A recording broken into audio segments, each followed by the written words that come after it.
Hello everybody and welcome back. Tonight I'm going to bring you part 2 of people who see Dogmen, Werewolves, Shucks and Wulvers. And I made this podcast to give you another section or an excerpt from the book that I'm writing at the moment. It's just gone over to the publishers now, so it will only be probably 5 or 6 days before it goes on sale. And it's the second book in the Fortunate Unfortunate series, and I use that title because many witnesses feel that they were in the wrong place at the wrong time. Yet people who want to see creatures feel that they were in the right place at the right time. So we kind of are fortunate, unfortunate witnesses. And as I said in part 1 of this podcast, one point that baffles me is why the creatures that people see and experience, why don't they just remain hidden? So we hear of accounts where they're crouching at the side of the road and they get picked up in the headlights of the car. Or we hear them growling or snarling, and that gives away their position. And that doesn't make sense to me. Are these people meant to have these encounters? Are they non-accidental? I was speaking to a gentleman named Matt who had a very unnerving interaction at Appledurkham House. And he was standing in complete darkness because he was taking photographic images of the Milky Way. And as you know, you want very limited, very minimal light sources. You don't want any light pollution at all. While he was standing there, he was surrounded by woodland and shrubbery, and it was dark. And he suddenly became aware that he was not alone. And at first, he put that presence down to just spirit and just carried on regardless. But it turned out that something was approaching his position. And he started to hear a series of low snarls and growls that were coming from what he presumed at that point were out in front of him. So he gets his torch and he starts to scan the bushes, and the snarls suddenly start to come from behind him. Now, he heard the snarler leave from behind him. So was this a trap of some kind? Did he hear these sounds out in his front position so that he'd turn in the opposite direction and run into the stalker? Or was he flanked by 2 individuals? And why did the snarler itself reveal its position by making a noise? Most animals would have remained silent and slinked away from the smell of most humans. I mean, I could write a whole book on incidents where people have been shadowed from within the woodline. The animal, and we'll use that word for now, follows them along. It will walk as they walk, and it will stop when they stop. In each and every case, there's a snarl or a growl, giving away the position of the stalker. Now, usually, you'll find they are positioned above the human, so they'll use an embankment or an incline of some kind. The stalker keeps pace easily within the brush and brambles, so it's having no trouble walking through there. And in some cases, it can make it out of the woods first before the actual human. And that leaves you with a choice of, do you keep heading in the same direction and hope you don't intercept your stalker? Or do you turn back and hope that there's just one of them? What would you do in a situation like that? I have reports like these from every county in the UK and countries worldwide. What is doing the stalking? My honest opinion, it's the canine ones, the Dogman ones, but I'm still searching for answers. Now, this next report didn't come into me. I found it on a forum a number of years ago, and I would love to find and speak to the author himself. And no doubt he's one of those men who has probably had many strange experiences throughout his lifetime. Now, the incident must have shaken him up enough to search for answers and reach out online. I think this account happened around about 2012, 2013, something like that. And if you hear this, Graham, I would be overjoyed if you would contact me and just have a chat about your experience. I think I can put you in touch with so many others who have experienced the same thing, and some of them see a reoccurring canine creature. And this is the Helmsley Wolfman. Graham says, my experience goes back a few years ago in North Yorkshire, when I saw what can only be described as a werewolf. I'm a logical person, To me, they are something not real, he says. Something from horror films and science fiction. They don't actually exist. But after hearing what I heard and then seeing what I saw, I now believe differently. I googled for answers ever since to see if anyone else had seen anything in that area, but I never found anything. It's the first time I've posted publicly, as obviously posting I've seen a werewolf would leave my post open to ridicule. But what happened scared me. Put it this way, I won't camp on the moors again. I was camping in a vehicle and I went for a walk outside my motorhome when I heard something I can only describe as a blood-curdling howl. Exactly as you would imagine from a movie. I heard the howls to the side of me, so I decided to walk back to my van. As I'm walking back to the camper, I start to get quicker and I saw the shape of something shaggy, but it was moving on two legs. It was behind my motorhome, standing upright. It was about 6 feet tall. It was shaggy, it had glowing red eyes, and it was standing upright on two legs. It was not a dog, it was far too big. I've had dogs my entire life, and I've also never heard a howl as deep or as loud as these were. Plus, I've never seen a dog that stands on two legs like this. There was no one around for miles, and I was in a pretty remote place. I saw no wild animals, no farm animals at all. It was exactly as you would imagine from one of the horror movies. But I didn't see it close up, luckily. Instead, I legged it as fast as I could. I saw the shape of it from the distance.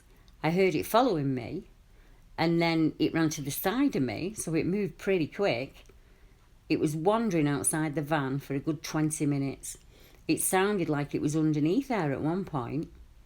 To be honest, I sat there as quiet as I could be, and I was too scared to look out of the window. Nobody was playing a prank on me, I'm sure of that. And in the morning, I saw nothing unusual, no evidence of any kind. I went to the spot where it would have been standing, and that's where I got the estimate that it was probably about 6 feet tall. I'd lit a fire earlier outside, and I'm presuming seeing a fire in the middle of nowhere may have attracted it, perhaps. It was foggy, it wasn't camping season, and there was only me out there in my camper van. I saw no footprints around the van in the morning. There was just nothing. I wonder if it was the fire that attracted it in. It would have been visible from a long way off. Now, the smell of fire drifts a long way on the wind, especially for anything canine.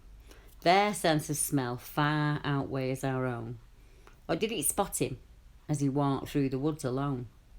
I noticed he said the area was quiet. There were no noises or animal noises around. We often hear this when a large predator is in an area. A 6 foot tall wolf could certainly be classed as a large predator. It was out of season at a dark time of the year. Is that when they move around, hugging the hedgerows and walls as they slink along?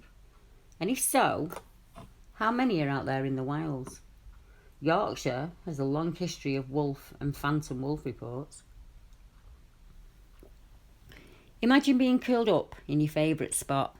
You've got your drink and your snacks to hand. You're reading a good book, or you're watching a show or a film. Or you're tucked up in bed when you suddenly start to feel watched. You sense something is out there. You try to talk yourself into ignoring it, and you put it to the back of your mind.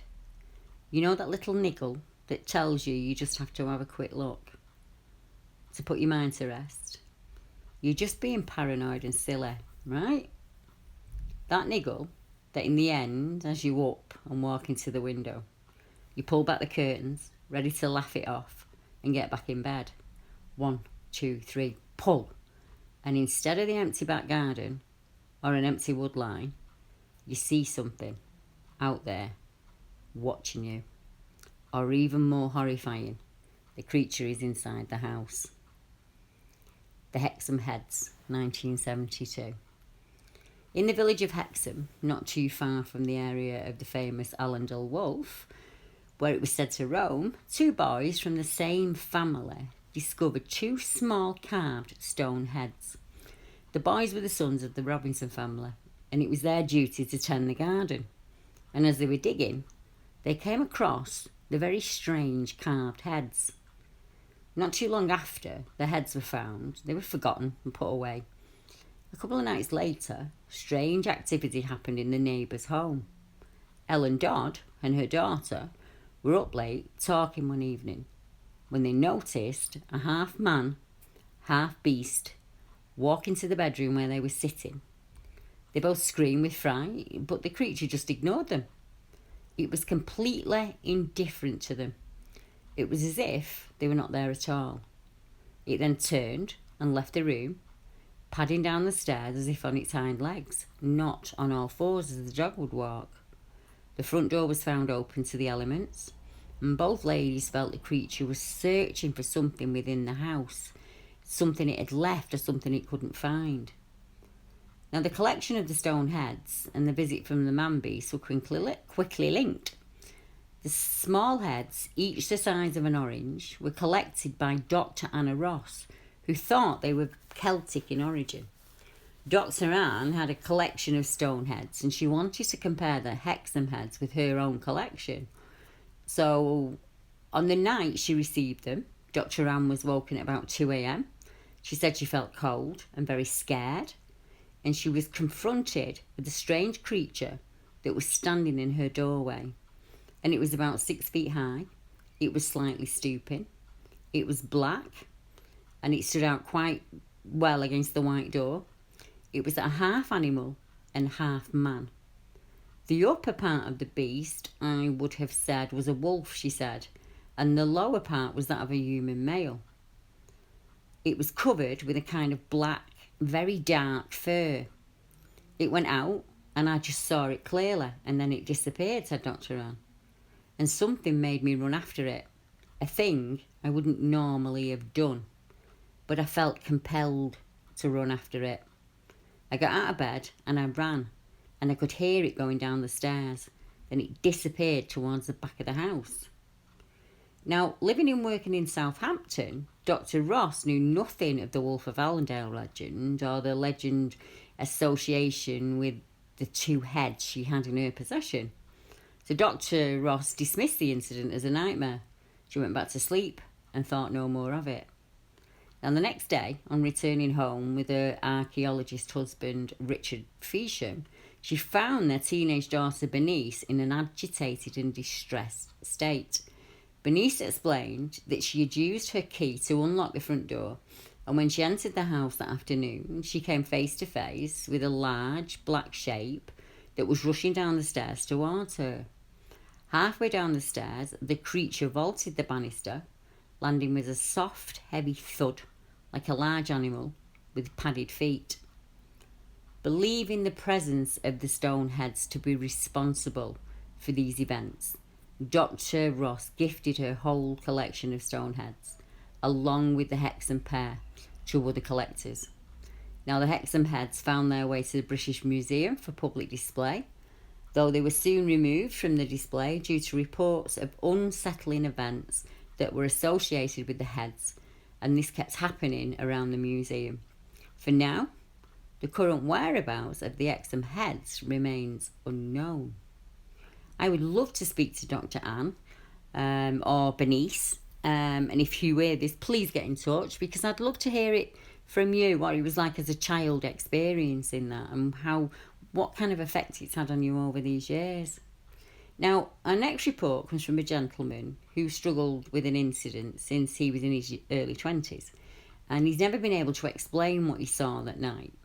And the experience has had a profound effect on him, even to this day. The Nottingham Werewolf, Bilborough, 1994.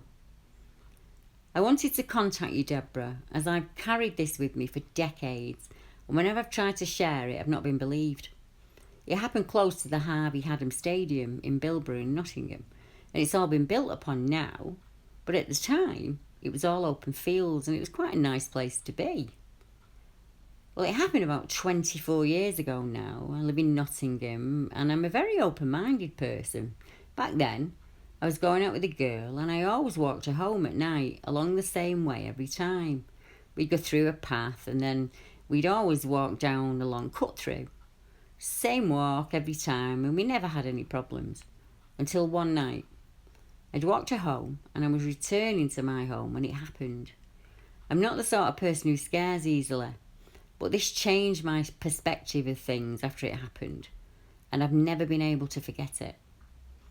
I took her home this one night, and as usual, we went the same route. I was going through the cut through, just minding my own business, and I heard a blood-curdling growl. I just froze. I was so scared, and then I turned around, and I could not believe what I was seeing.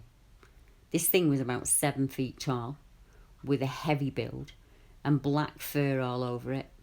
Now I'm 6'8", and I am scared of no man, but this thing scared the living hell out of me.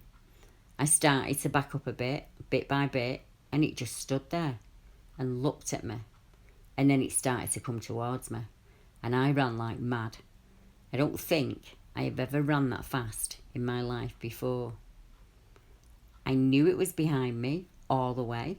I could hear it breathing and running. How I managed to get home, I will never know. But somehow I did. I came flying through the front door, and I was as white as a ghost. And my dad asked me, "What happened to you?" And when I told him, he said, "Oh, it's the dark playing tricks on your eyes." After about a week or so of him keep saying this, I thought he was right, and I just left it at that. I was so wrong. A year or so later, I was walking over the place with my girlfriend's brother. It was a foggy night, and we were walking along, and just out of the blue he said, "What's that?" I couldn't see anything, and I said, "What are you on about?" And then he pointed at this crouch thing, and I literally could not believe my eyes. It was moving through the fog swiftly, and then it stopped. And that's when I heard that growl again, and we both set off running. We ran like mad. I couldn't believe it the first time I saw it, and I convinced myself it was the darkness playing tricks on me, but not the second time. I can't explain it away twice, and there's no way I can believe what I saw. Ever since that night, I have never walked that way, and we have never talked about it, not even when I see him. And I still think about those nights to this day, Deborah. It still scares me now. I'm not nuts, and I know that no one will believe me, but I saw a werewolf, and I will go under a lie detector or any test you want to do to prove that I'm not lying. The creature that I saw was crouched on all fours, and it was very big, even at that. Even crouched down, it was at least 5 feet high, and if it stood up to its full height, I think it would have been about 7 feet. It was very broad across the chest. The width was bigger than mine, and I have a 50-inch chest. It was massive, all black in colour with longish arms, and it was very dark and hair covered. But I'm sure it had a dog's head. I do remember its eyes. I will never forget them. They were yellowish. And to be honest, I was so terrified, I don't think I will ever forget it. I do think it's much harder for people of a younger age to report an event. Not only are they not believed, like the gentleman we've just heard, due to the events that have taken place, that's strange enough, but generally we presume they're lying or out for attention. Well, I know I was doing neither. I know many reports and events that have been tossed aside due to the age of the witness themselves or the events that have happened during the case. Now, the reports are usually dramatic, and that's due to fear and excitement. But underneath all of that noise, there could be something of importance that we'll miss if we throw that report away. In this next report, I feel that it's the behaviour of the animal they saw that made me keep a note of the report in my files. Again, we see the description. It was humanoid in shape, but it dropped to all fours. It was shadow-like, and it had red eyes. This is the Black Mountain Werewolf. I saw something when I was younger, and here's my story. I was 19, and my girlfriend and 3 of my pals went camping in the Black Mountains in Wales. We went to the local pub, we had a few, and we drove back to our campsite in the middle of nowhere. We were just in a glade, surrounded in the woods. Myself and my girlfriend had one tent, and my pals had another. And on settling down for the night, I found that I had no smoke. So I made up a tale that someone was outside our tents.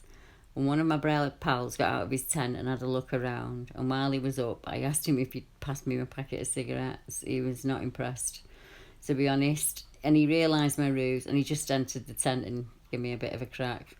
After about an hour or so, my girlfriend woke me up saying, "Someone's outside." So thinking it was my pals getting me back, I shouted out, "I know it's one of you." But each one answered from the tent, "Nope, not us." So I grabbed my torch and I left the tent. It was pitch black, and I could hear something make a run for it as I left the tent and scanned the tree line with my torch. And as the beam went to the left to right, it passed a shadow human shape, but its eyes reflected like a cat's, but they were red. I shone my torch at it, and I saw a humanoid figure run through the woods, but it dropped down on all fours. I screamed. I told my mates and my girlfriend, but they thought I was taking the mickey. I still have this image in my mind that it was a werewolf. He then went on to say, when my torch first hit the creature, it was on two legs. But then, when my torch went back to it, it was down on all fours and it was running away through the trees. The Werewolf of Camberwell, 1996. Now, this report did not come into me, came into Linda Godfrey, and it's from a gentleman called Gary, who was 26 at the time of his event. And he was on his way to meet a friend who lived on Underhill Road in southeast London. In order to walk there, Gary had to make a long trek heading southwest past Camberwell New Cemetery and then down the entire length of Benchley Gardens and around the Camberwell Old Cemetery.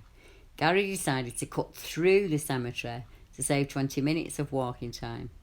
And even though it was already dark and the idea of walking through the cemetery at night was freakishly scary to him, he said he normally rode his bike to his friend's house, but their plans for that evening meant he was on foot. He didn't have a torch, and the cemetery, like most, had no lighting, so he could only see a few feet ahead of him, and he made his way across the grounds. He was well into the middle of the graveyard when the movement of something very large and dark caught his eye. He said, "I swear I saw what I thought was a dog, but it was a big dog and it was moving very quickly." Gary stopped and he squinted into the darkness, but he decided his mind was just playing tricks on him and he set off again. He didn't get very far, and then it was in a flash my life changed, he said. It was so quick that I'd never had a chance to explain it. I thought that somebody had literally run into me or knocked me over. Something had grabbed me by the arm in a tight grip. It smashed me to the ground. It was big, it was powerful, and it had extremely bad breath, and it smelled cold and awful. Now, the thing was bearing down on me, looking directly into my face, Gary said. In fact, it dribbled onto me.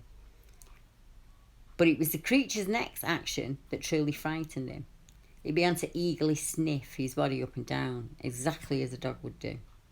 I was convinced I was going to die, said Gary. I'm afraid to say that as brave as I think I might be, I was not. At this point, and shamefully so, I soiled myself. As I lay there being smelled, I was waiting for the bite, but that never came. Just as quick as it started, it was all over, and the beast was gone. And it sprinted off in a flash. It sprinted away on its hind legs. Now, Gary added that he had a theory about the dog's extremely close examination of his body, yet it never attacked him. He suffers from an illness that happens to be one of those diseases that dogs can pick up on. He said, I truly believe it was that this creature could smell the illness on me, he said. I think if I did not suffer from the illness, I would be dead now. I know some animals can smell sickness, and I'm sure they wouldn't want to eat anything infected if they could help it. Maybe it had no intention of eating me at all, he said. Maybe I was in its territory and it was just scaring me away. Since Gary and the creature were very close and face to face, he had quite a good look at it, despite the low level of light. He said its fur was a dark colour. The head reminded him of a German shepherd. He said, but its body was more the size and muscle culture of a Great Dane. You could see its eyes very well, and there was no eye shine or glow to them. And so far as we can see, there's no area that these creatures are not seen. Whether you're out in the wilds or close to busy streets and houses, you still get experiences and events like this. You can't make a report to the police. You'd be laughed out of the station, I would imagine. The newspapers in the UK would pull any witness to an event like this apart. So how do you broach the subject? Back when this report was made, there were very few investigators that would have taken these cases on. We're fortunate that Gary found Linda and her blog, enable him to share his experience and look for other people here in the UK that had seen something like that too. I can understand why Gary contacted Miss Godfrey. She's one of the leading experts in the subject of canine creatures. She's used to interviewing and investigating these types of cases. At the time this report was made, I cannot think of anywhere in the UK you could have reported this event to and been taken seriously. Thankfully, things are changing due to the huge number of witnesses that are now coming forward. Now, there are a number of sites in the UK that have been set up for this very reason, BBR just being one of them.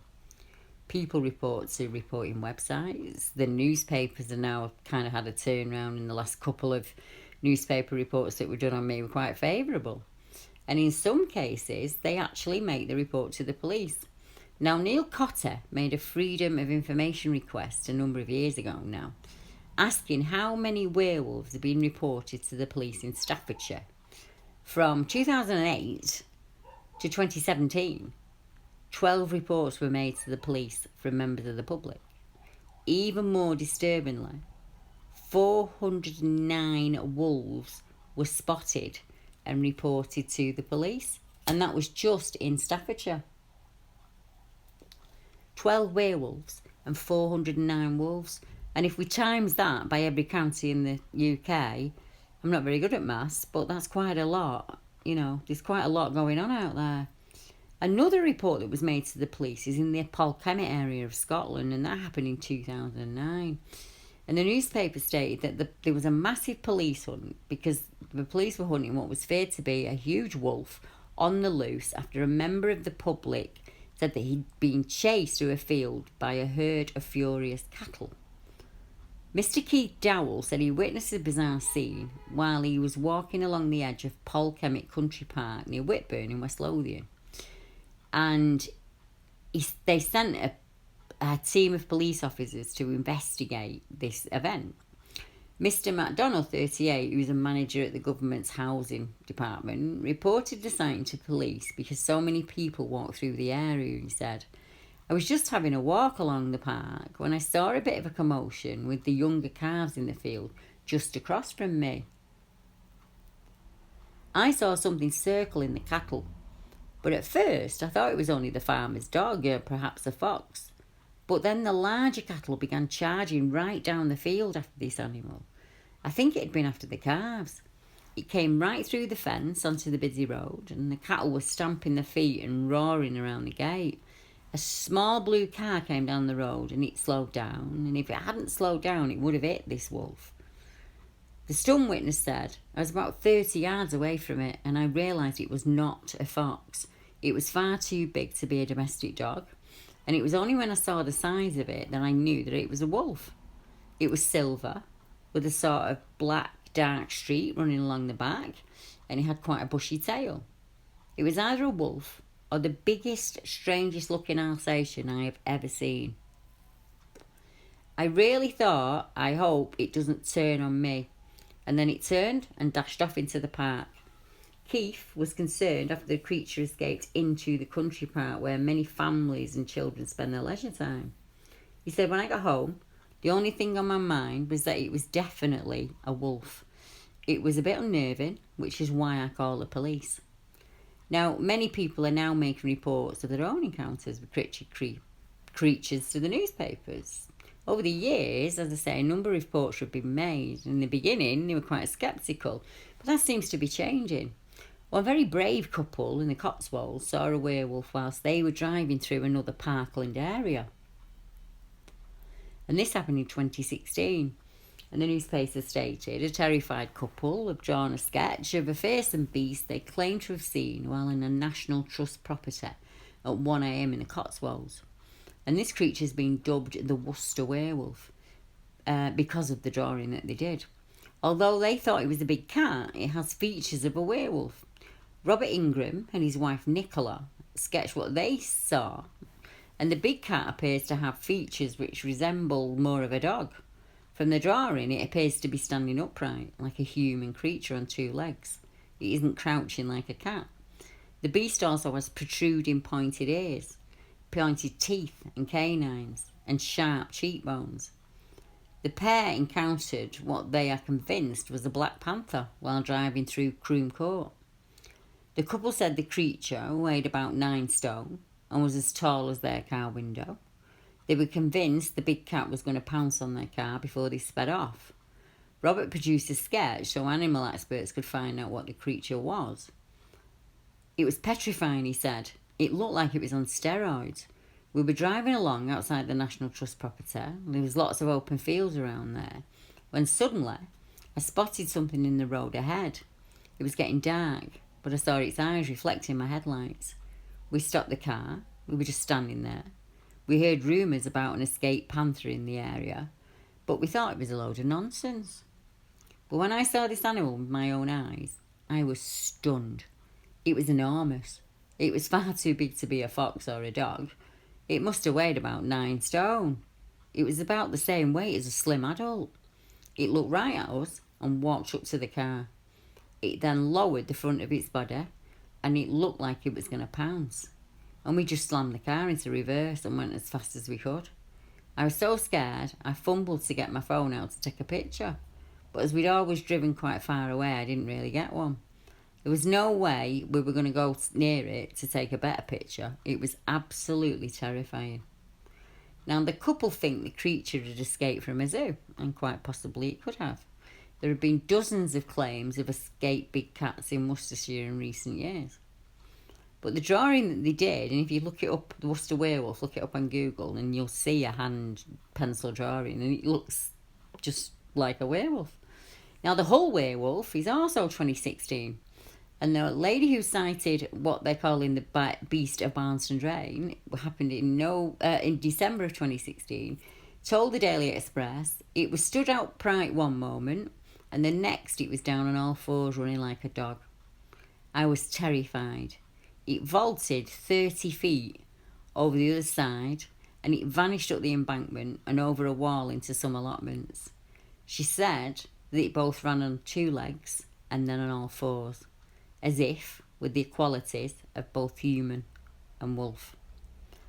Another couple said they saw something tall and hairy eating a dog next to the Barnston Drain, which runs through the countryside. They added that it jumped over an 8-foot-high fence with the animal in its mouth. Another woman who was walking a dog spotted something, half dog and half human-like. She told the Daily Express her dog refused to go any further along the path they were walking down. Now, also in 2016, but 30th of August 2016, a woman described a moment she came face to face with the notorious old stinker of Yorkshire. This is not that far away from the Beast of Barnston Drain reports. Gemma Waller, an animal rescue worker, was driving through the East Riding village of Halsham when she believed she saw the legendary creature. The 24-year-old said the beast looked like a big dog, but with a human face. In May this year, the Mail reported how witnesses had claimed to see an 8-foot half-man, half-dog creature stalking the road just off Beverley Road in Hull. Folklorists then made the connection between Old Stinker and kind of lumped everything together. And even the werewolf of the wold, that's gone in there as well. But Miss Waller was with 2 of her friends at the time of the sighting, and she said, "We were driving down the country lane on our way to get some pizza, and my friend in the back seat said she'd seen a weird-looking fox. I looked in my driver's side, and I saw this beast was down on all fours. And it started to walk straight towards my car, up on 2 legs. It looked like a big dog. It was bigger than my car, but it had a human face. It also had this cream and grey fur. My automatic reaction was to just keep driving. but thankfully it didn't keep coming towards me. It just turned around and ran off diagonally. Everyone in the car was really shaken. We'd never seen anything like it before.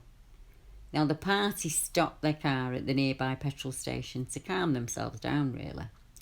And the concerned staff asked them what was wrong, and the friends described what they'd seen. The staff then told them about the beast of Martin Drain, and Miss Waller said, "We'd never heard anything about it before. But when we started reading up about it later, it was exactly like what we saw. It just made us more scared, to be honest, and I didn't get any sleep that night. It was just like a horror movie." And of course, sightings of Old Stinker are believed to date back to the 18th century, when wolves still stalked the countryside here in the UK. In one report from the 1960s, a lorry driver said he saw a creature that tried to smash its way through his windscreen as he drove along in a remote Wolves road. Now, the Basildon beast is much further south, and that happened in October of 1995. And the witness there says, "I thought I'd tell you about my black Shucks sighting, as it was pretty recent, about 10 years ago, and there were lots of witnesses. The area mentioned in St Nicholas Church in Basildon, Essex. Now, a shuck, for anyone who doesn't know, is an old English word meaning a dog or a devil dog, a hellhound, a phantom dog. Anything that comes along the black dog line is normally given the moniker of shuck." So he says, "I was 14 or 15. I spent a lot of time outdoors messing around with a large group of friends. We'd meet up after school and hang around the street corners, causing mayhem, as teenagers did. It was October 95 when this happened, and we'd recently begun hanging around at an old church on a big hill near to my house.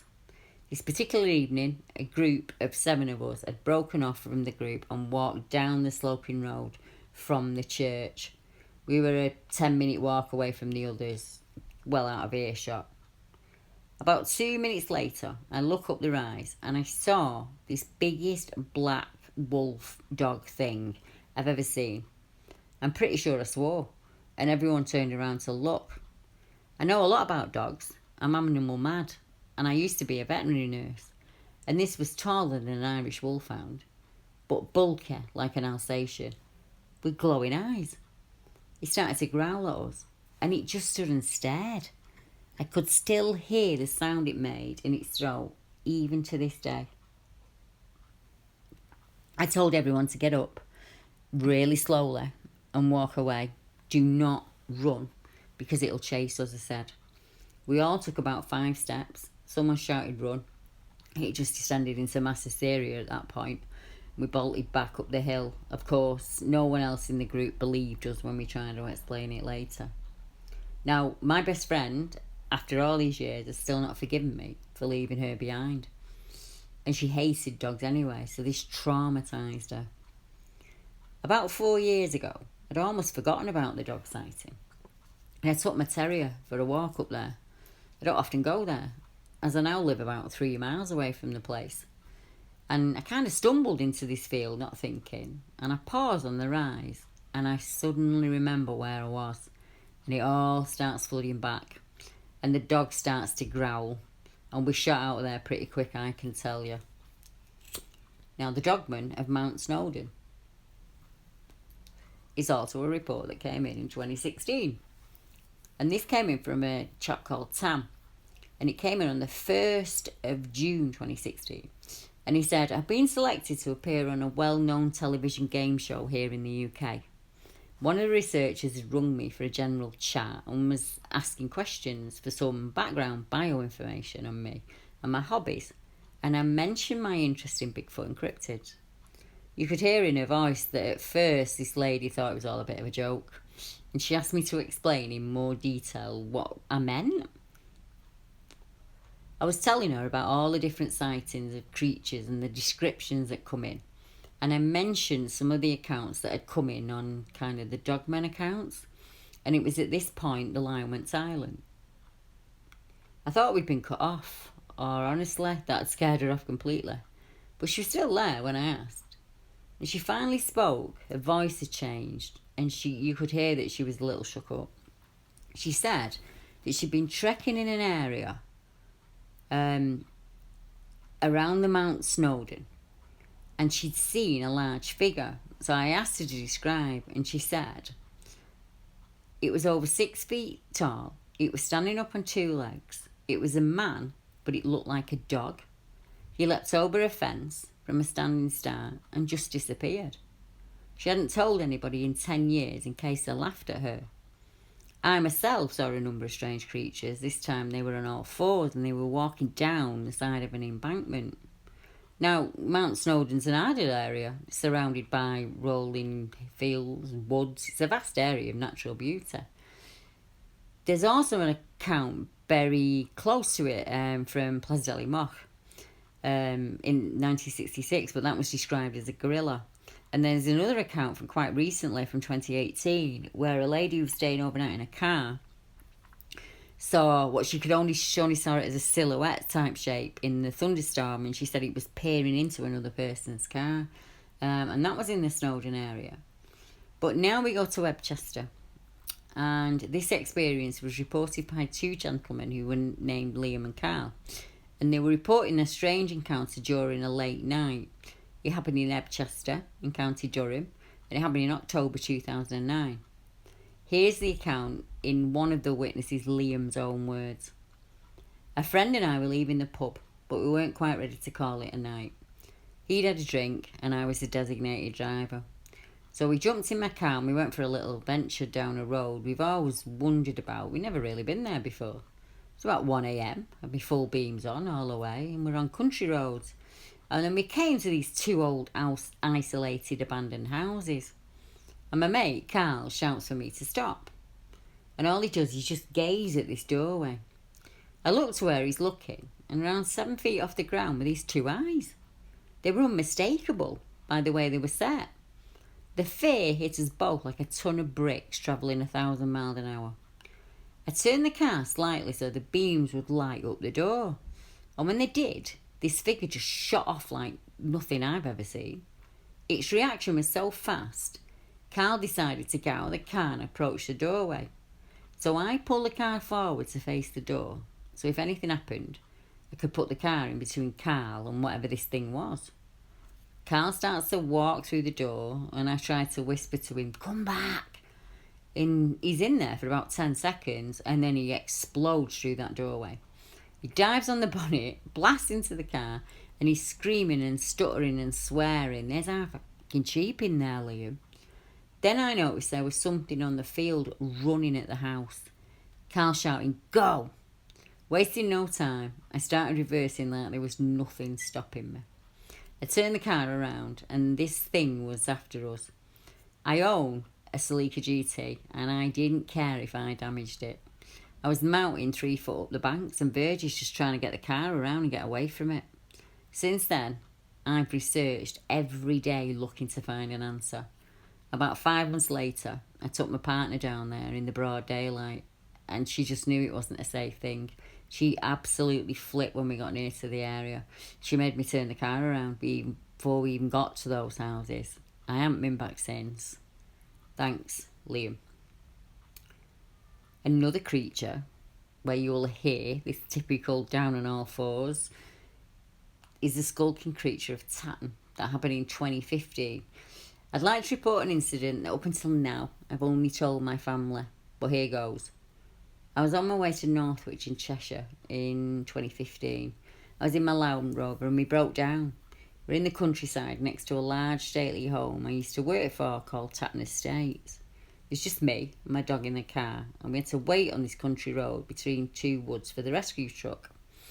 The sun went down and I turned my lights on so any traffic could see, as there's no street lights and I didn't want to be out there in the dark and get hit from in front or behind. It began to rain as he's sitting there, and my dog kept looking off into the woods to our left. I knew something had caught his attention. He was whining, but we'd been in the car for 2 hours, so I just put it down to that. But just then, I saw this thing. I have no clue what it was. It crossed the road, right in front at the edge of the truck lights. I could only just see it crawl, and it crawled like it was on its belly. It crawled low down across the floor and over into the woods on the other side. It was fur covered. It was light brown or brown. It was so dark I could only just see it. I assumed it was lighter. My mind said, what the hell am I looking at? For another hour, I racked my brains trying to place this creature. It crawled like a soldier on its belly. I can't remember seeing a tail. It was so big, at least as big as a man. And the park's full of deer and pheasants, and I'm not sure to this day what I saw. Whatever this thing was, it moved like a skulking cat, but the size was too large to be a cat, and its belly must have been touching the ground. It was that low to the road. My lights at this point were getting dim. The battery was draining, so it was not that clear. It was moving very fast, not slow like a person. It had arms and legs, so that's why I said it crawled like a man. But after thinking it over, I did go down the big cat route, because what else could it have been? I myself doubt it was a man, even with the clearly visible arms and legs. It had to be some other creature not known to me, and to this day, I'm still unsure as what I saw. Now, Tatton Park's a Tudor estate set in the English countryside. It's not that far from Cheshire. An old Tudor mansion. And there are dog reports all across that region of the UK. Many of them you've read about earlier in the book if you purchased it, or you've heard me speak about some of them on podcasts.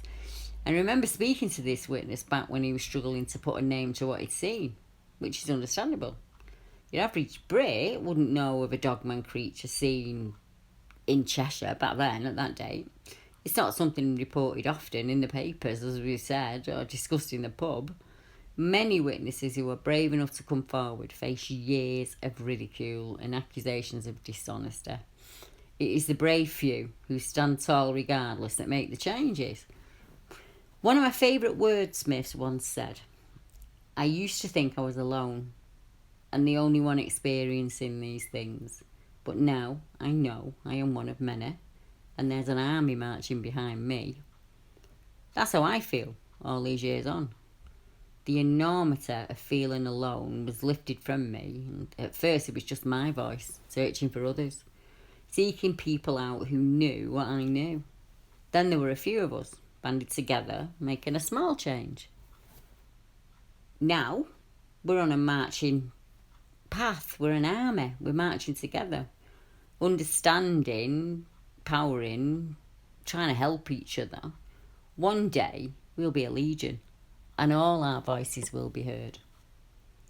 A large, black, muscular creature, Nevermore Road, 2010. And this witness report comes from October of 2010. My daughter and her boyfriend were out one evening. My daughter was outside the car, and he, the boyfriend, was looking into the field behind her.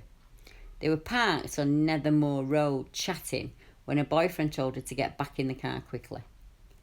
They both saw a large, black, muscular creature weaving all over the field as if it was chasing a rabbit.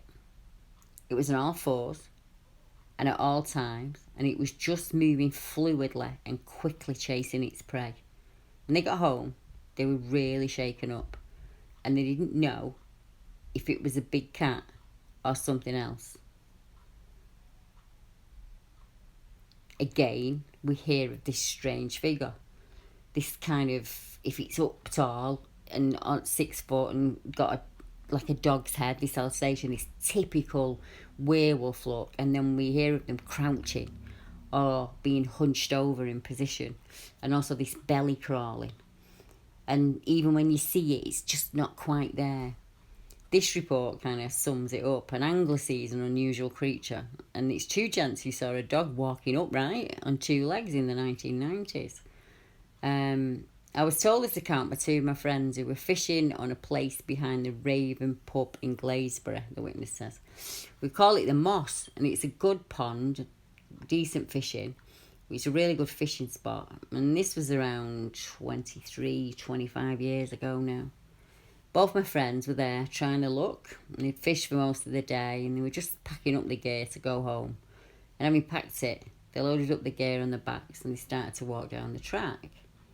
It was around 9:30 p.m. at night. As they were walking through the thick grass and shrubs, they heard a noise which startled them both. So they turned around and they saw this huge dog-like thing standing there. Now, bearing in mind these were two handy lads and what I would call rum lads, and they weren't fazed by much, but the incident really shook them both up. This dog was standing upright like a human on two legs. They both said it had bloodshot red eyes and it started to walk towards them. At this, they both turned and ran in the direction of home, not looking back till they reached the road. And as they finally looked back, the thing was gone. They both said it was huge, and since then, none of us have ever fished there again. Now, in our next report, we visit an area in England that's known for the witchcraft killings at Meon Hill. A gentleman was killed, and he was also saw a shuck when he was much younger on the same road, close to the area of the next report.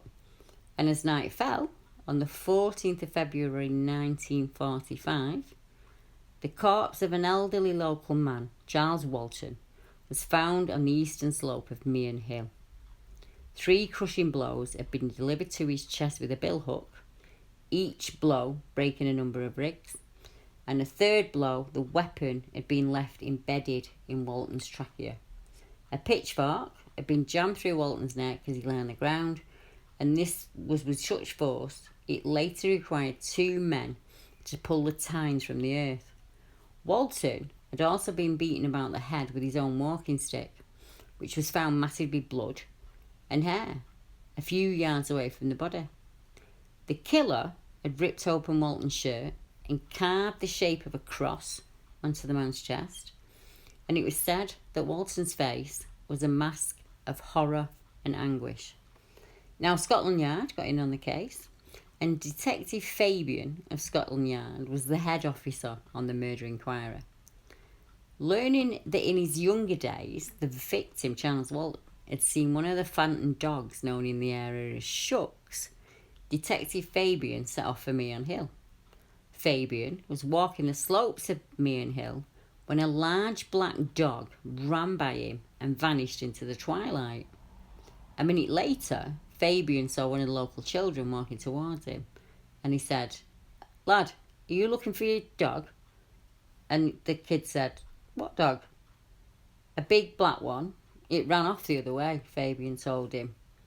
He said the lad turned as white as a sheet and bolted off in the gloom, leaving him there nonplussed.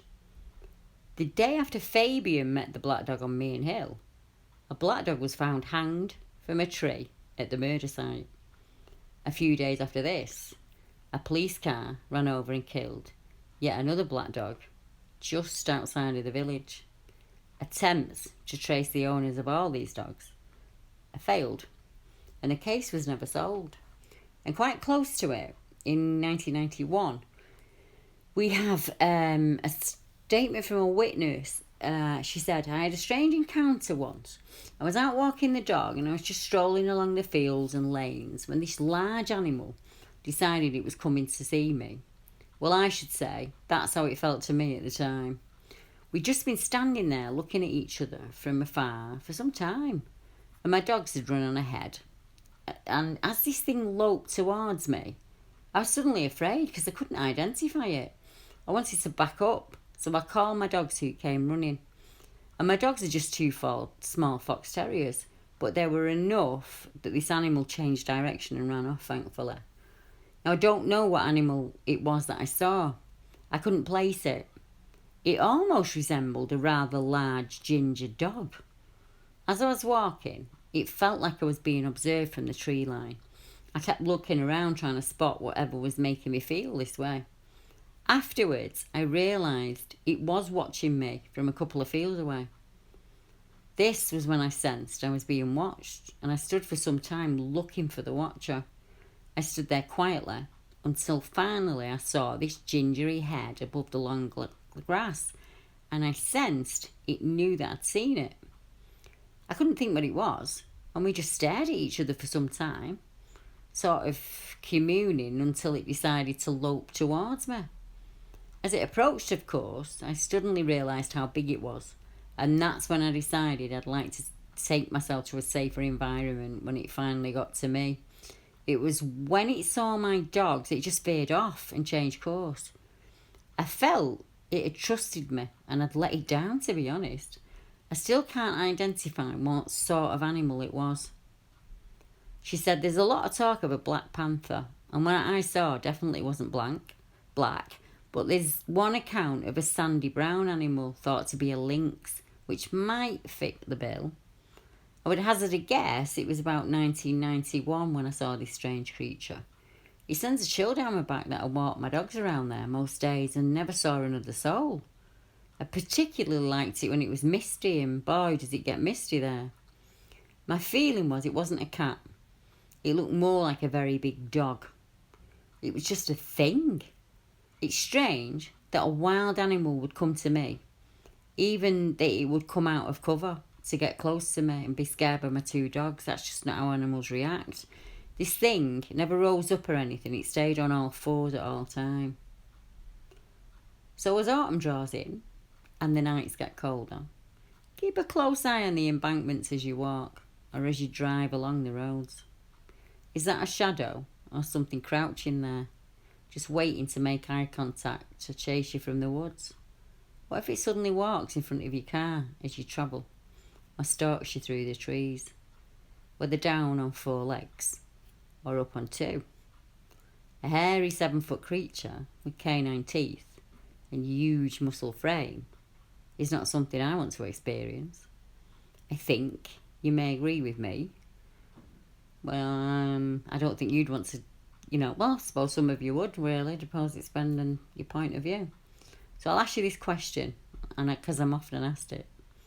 If you came face to face with this creature, would you feel fortunate and you were in the right place at the right time? Or are you the unfortunate victim of circumstance? I'll leave that for you to decide. If you would like to read the book when it's published, or the first book in the series, there is a link to my author page in the description. Or you just use the email in the link below. And if you wish to hear more encounters like these, I will be back next week with a new episode. So please hit like or share. And check out the links in the description below. Donate and help us fund investigations. Or check out our Patreon and podcast sites. I hope you enjoyed tonight. And it's storming here in Lancashire. Actually, it's quite a bad night. So I'm going to curl up now with a good book, I think. And I'll see you all next week. Good night, everyone.